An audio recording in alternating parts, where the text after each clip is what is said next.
Comment donc éviter ces troubles du sommeil? Avant de consulter un médecin et de prendre des médicaments, voici 5 bons réflexes pour mieux dormir. Premièrement, avant de se coucher, évitez les excitants en fin de journée, comme le thé, la vitamine C, contenue dans les oranges par exemple, les boissons caféinées, les cigarettes. Deuxièmement, ne pas pratiquer d'activités stimulantes après 18 heures, comme le sport ou des jeux vidéo.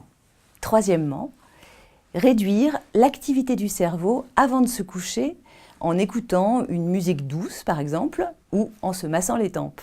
Quatrièmement, respecter des horaires réguliers, en particulier pour le lever et le coucher. Cinquièmement, dormir quand on se sent fatigué. Avec ces 5 bonnes pratiques, on retrouve peu à peu un rythme de sommeil réparateur.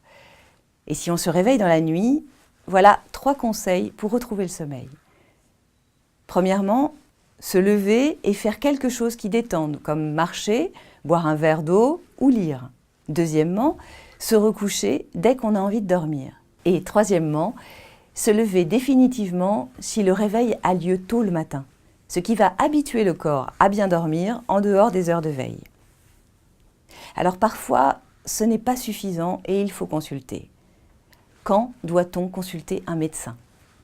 Quand l'anxiété est trop forte ou quand on ressent comme une dépression et surtout si on a un très fort ronflement dû à un problème de respiration.